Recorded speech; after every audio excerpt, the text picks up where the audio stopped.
ఇప్పుడే country delight యాప్ని download చేసుకోండి. Download the country delight app now. నమస్తే రమ్మగారు. నమస్తే జయ. విక్రమ భేతాల కథలు చాలా రోజులు అవుతుంది కదండి. పట్టుబదల విక్రమార్కుడు మళ్ళీ శ్మశానం లోపలికి నడిచాడు. మర్రి చెట్టు మీద ఉన్న కళేబరాన్ని భుజం మీద వేసుకున్నాడు, నడుస్తున్నాడు. కళేబరాన్ని ఆశ్రయించుకుని ఉన్న భేతాళుడు, రాజా నీ ఓపిక మెచ్చుకుంటున్నాను, నీకు మార్గాయాసం తెలియకుండా ఓ కథ చెప్తాను వినమన్నాడు. ఏం చెప్పాడట? పూర్వం వారాహి నగరంలో ఒక రాజుగారు ఒక వ్యాపారస్తుడు ఉండేవాడు. ఆ వ్యాపారస్తుడికి కుమారవర్మ అని ఒక కొడుకు కూడా ఉన్నాడు. ఈ వ్యాపారస్తుడు చాలా ఆస్తిపాస్తులు ఉన్నవాళ్లే కానీ రకరకాల వ్యాపారాల్లో చేతులు పెట్టి చేతులు కాల్చుకుని ప్రయత్నాలు చేసి చేతులు కాల్చుకుని చివరికి కుమారవర్మకి యుక్త వయసు వచ్చే నాటికి ఆస్తి స్వాస్తి అన్నీ పోయినాయి. కానీ కుమారవర్మ ఈ డబ్బులుండగా ఆ ఊరు ఈ ఊరు వెళ్ళి చూసి రావటము, ప్రపంచాన్ని తెలుసుకునే ప్రయత్నం చేశాడు. తండ్రి ఏం చేశాడంటే ఒక వాళ్ళ చుట్టాల్లో ఒక పిల్లకి పెళ్లి సంబంధాలు చూస్తున్నారని చూసి అక్కడ కనుక్కుంటే పిల్ల సామాన్యంగా ఉంది. కుమారవర్మ అందగాడు. ఈయన ఏమన్నాడు, మా పిల్లాడికి మీ పిల్లని చేసుకుంటామని ఒప్పుకుంటే వాళ్ళు బోల్డ్ ఆస్తి ఇవ్వడానికి సిద్ధపడ్డారు. పిల్ల కురూపి కాబట్టి, కురూపి సామాన్యమైన పిల్ల, రూపం లేదు. ఆ బాబుల పిల్లలకి ఇచ్చేదానికంటే ఎక్కువ భరణం ఇవ్వడానికి సిద్ధపడ్డారు.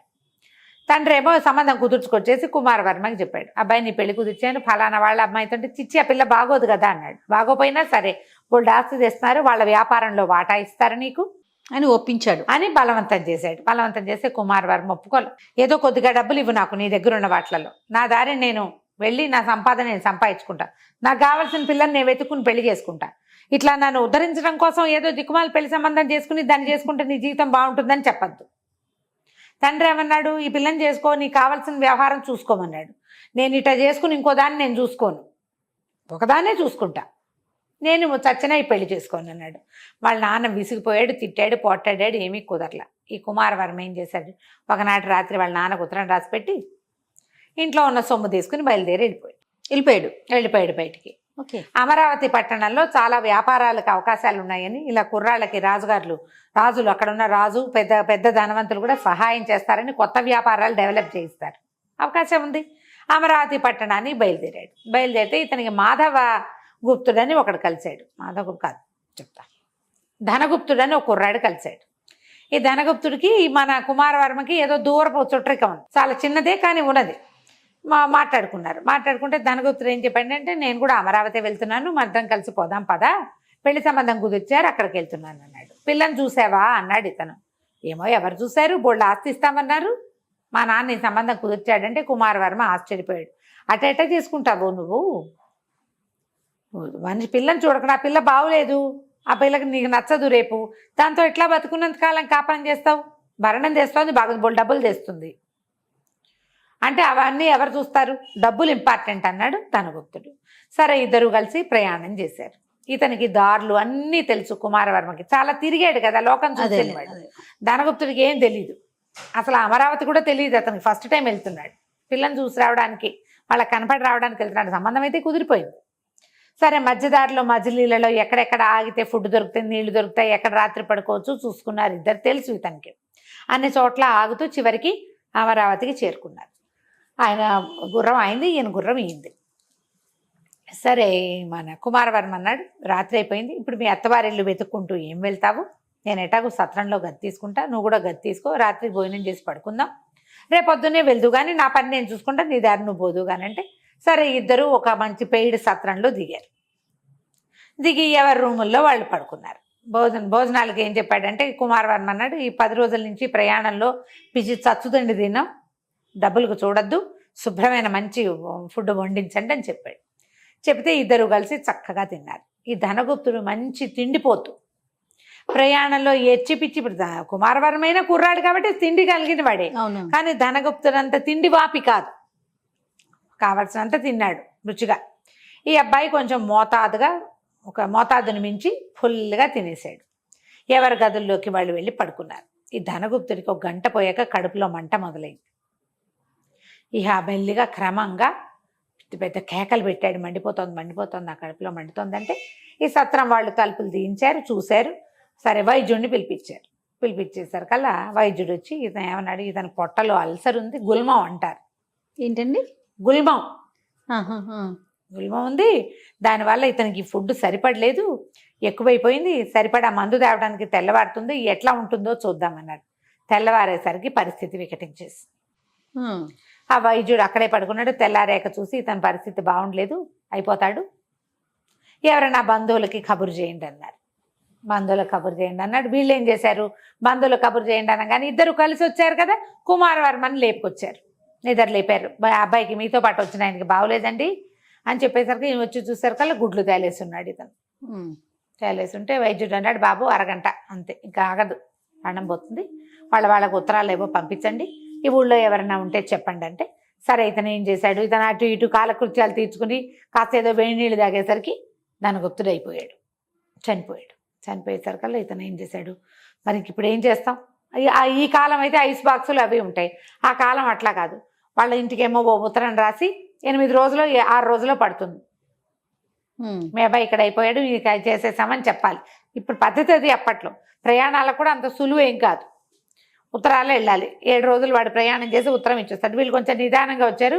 ఈ తంతి టపాలేవో ఉండేవి అప్పట్లో, ఏమనాలి, అంచెల మీద వార్తలు పంపిస్తారు. తంతి కాదు, తంతి అంటే మందే టెలిగ్రామ్ అని తంతి తపాల. మా అంచెల మీద వార్త, ఇక్కడ నుంచి ఆ ఊరు అందిస్తే ఆ ఊరు నుంచి ఇంకో ఊరు అందిస్తే అట్లా చేస్తుంది.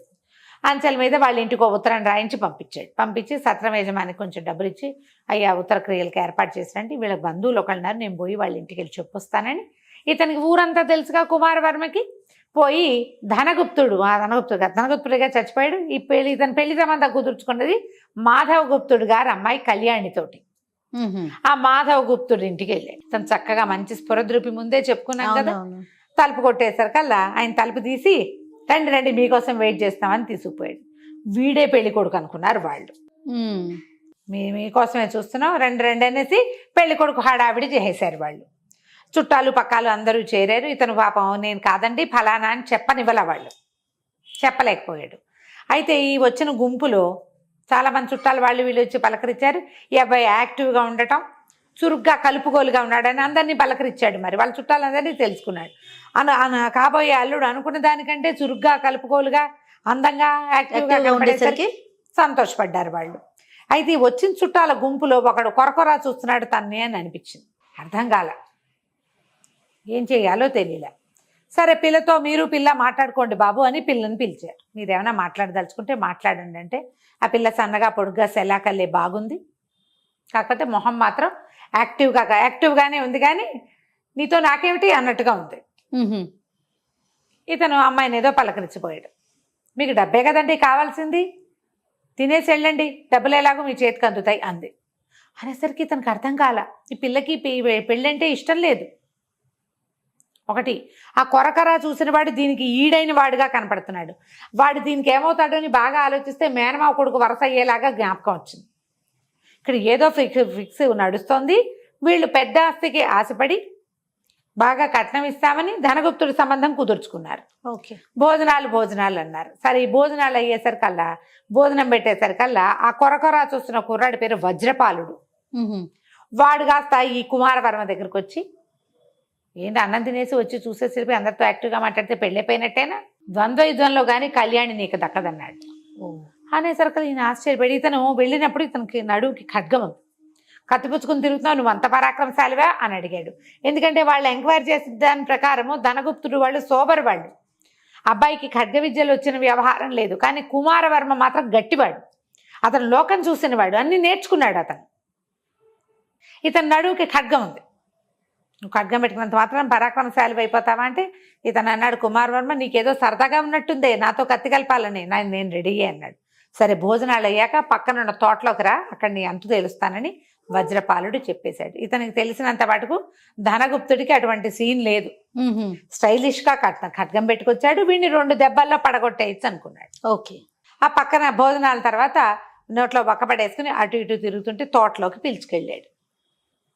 తోటలో ఇద్దరు కత్తులు తీశారు కల్లా 2 దెబ్బల్లో కుమారవర్మ వజ్రపాలుడిని పడగొట్టేశాడు. ఇక చేసేదేం లేదు. ఇంతలో కళ్యాణి వచ్చింది. ఆ అమ్మాయి ఏమనుకుంటుంది, వీడు పడిపోయిన వాడిని పెళ్లి చేసుకుంటారా, ఏ ఆడపిల్లలైనా చేసుకోరు కదా, గెలిచిన వాడు కావాలి ప్రతి వాళ్ళకి. ఇతను ఖడ్గం తీసి దీంట్లో పెట్టుకుంటూ మాధవవర్మ గారు కూడా వెనకాలే వచ్చాడు. వస్తే బాబు ముహూర్తం ఎప్పుడు పెట్టుకుందాం, ఏమిటంటే ముహూర్తాలకి ఏముందిలేండి, నా శవం ఎదురు చూస్తోంది దాంట్లో సత్రంలో అంత్యక్రియలు, నేను అక్కడ లేకుండానే అంత్యక్రియలు చేసేస్తారా ఏమిటో, నేను వెళ్ళొస్తానండి అని చెప్పి వెళ్ళిపోయాడు. ఈయనకు అర్థం కాదు, అదేంటి శవం, ఈ కుర్రాడు ఇక్కడ ఉన్నాడు, శవం వెయిట్ చేస్తోంది ఫలానా సత్రంలో అని చెప్పాడు ఏమిటి, ఇతను వచ్చిన వాడు ఇలాంటి మాట మాట్లాడుతున్నాడు ఏమిటని ఎవర్రా అక్కడ అని ఎవరినో నౌకర్ని కేకేశారు. ఫలానా సత్రంలో ధనగుప్తుడు అనేవాడు దిగాడో లేదో కనుక్కురమ్మన్నారు. వాడు గుర్రం వేసుకుని ఆగ మేఘాల మీద వెళ్ళాడు. వెళ్ళేసరికి మనవాడు కుమారవర్మ నడుచుకుంటూ వెళ్ళే లోపలే సైనికుడు వెళ్ళిపోయాడు. అక్కడికి వెళ్ళిపోతే అక్కడ సత్రంలో ఏం చెప్పారు, మా ధనగుప్తుడు అనేవాడు దిగాడని, వాడు ఇవాళ పొద్దున్నే చచ్చిపోయాడని, అంత్యక్రియలు ఏర్పాట్లు అవుతున్నాయని చెప్పారు. వాడు పరిగెత్తుకొచ్చాడు, బాబు వాడు వచ్చిన వాడు దయ్యమండి, వీడు ధనగుప్తుడి శవాన్ని చూడలా. ఓ ధనగుప్తుడు, ఇప్పుడు ఇక్కడికి వచ్చిన కుర్రాడు ఎవరు, ధనగుప్తుడు. వాడు ఏం చెప్పాడు, నేను చచ్చిపోయాను, నా శవం అక్కడ వెయిట్ చేస్తోంది, నేను లేకుండా అంత్యక్రియలు చేస్తారేమోనని చెప్పి వెళ్ళిపోయాడు. అంటే ధనగుప్తుడి దయ్యం వచ్చిన ఫీలింగ్ కలిగించాడు వీళ్ళకి. ఓకే, వీళ్ళు తెల్లబోయారు. అక్కడి నుంచి ఏదో ఉత్తరం పంపించారు, మీ అబ్బాయి మరణించాడు అది ఇది అని. కుమారవర్మ వెళ్ళిపోయి తన దారిని తను ధనగుప్తుడి అంత్యక్రియల్లో పాలు పంచుకొని ఆ ఊళ్ళో తను చేయదలుచుకుని వ్యాపారం చేసుకున్నాడు. సత్రం ఖాళీ చేసేసాడు, అక్కడి నుంచి వెళ్ళిపోయాడు. ఈ కథ చెప్పాడు బేతాళుడు విక్రమార్కుడికి చెప్పి అడిగాడు, వచ్చిన కుమారవర్మ, నేను కుమారవర్మనని ధనగుప్తుడు వేరేవాడని, వాడు చచ్చిపోయాడని ఎందుకు చెప్పకుండా ధనగుప్తుడి దయ్యంగా ఎందుకు నటించాడు అడిగేసరికల్లా ధనగుప్తుడు, అతనికి కుమారవర్మకి తెలిసిపోయింది మాధవగుప్తుడికే పిల్లనిచ్చి పెళ్లి చేయాలనుంది, కానీ ఆ కళ్యాణికి వీడి మీద ఏ ఇంట్రెస్ట్ లేదు.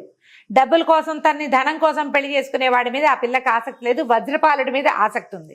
ఆ అమ్మాయి ఏమనుకుందంటే 2 దెబ్బలతో ధనగుప్తుడిని పడగొట్టేస్తాడు వజ్రపాలుడు, వాడే మొహమాట పడి పెళ్లి మారేస్తాడు అనుకుంది. ఇప్పుడు వజ్రపాలుడు ఓడిపోయాడని తెలిస్తే, వీడు ఇంకోడని తెలిస్తే వజ్రపాలుడు వీక్ అనుకుందా, ఆ అమ్మాయి ఆ వీక్ పర్సన్ తోటి కాపురం చేయాలి. అలా కాకుండా వాడు వీరాది వీరుడని నమ్మితే ఆ అమ్మాయి జీవితం సంతోషంగా ఉంటుంది. ఎలాగో ధనగుప్తుడు పోనే పోయాడు, అదే మనకేమీ ఇంట్రెస్ట్ లేదు. అందుకని అతను ఏం చేశాడు, ఇప్పుడు మనకు నష్టం లేదు, తను ధనగుప్తుడు దయ్యం అయినంత మాత్రాన్ని మనకు వచ్చింది ఏం లేదు. వాళ్ళకు కూడా ఇంకా ఆ ఊరు సంబంధం వద్దు, ఇంత మటుకు వచ్చి ఇట్లా చెడిపోయినప్పుడు చుట్టాల్లోనే ఎవరో ఒకరికి ఇచ్చేద్దాం అనుకుంటారు. వాళ్ళకి వీలు. కళ్యాణి తన భర్త ఏదో తన కాబోయే భర్త కొంచెం చురుకైన వాడు, అందుకే వాడెవడో వచ్చిన వాడిని ఓడిచ్చాడని, ఒకవేళ ఓడిపోయాడని అమ్మాయి అనుకుంటే దయ్యంతో ఓడిపోవడం పెద్ద లెక్క కాదు కదా. అమ్మాయి చూసింది ఇతను ఓడిపోవటం, వాళ్ళకి వీలుగా ఉండటం కోసం ఎలాగో మనకు ఉపయోగం ఏమీ లేదు అని చెప్పి ఈ పని చేసి అవతలకి వెళ్ళిపోయాడు. ఇంతేనన్నాడు. అనగానే ఈయన ఒప్పుకున్నాడు, బేతాళుడు కరెక్ట్గా చెప్పావు, కానీ నువ్వు మౌనభంగం చేసావు కాబట్టి నేను పోతున్నా అని ఈ కళేబరంతో సహా వెళ్ళిపోయాడు బేతాళుడు. మళ్ళీ విక్రమార్కుడు వెనక్కి తిరిగి నడవటం మొదలుపెట్టాడు. కథ కంచికి మనం ఇంటికి. నమస్తే రమ్మగారు. నమస్తే.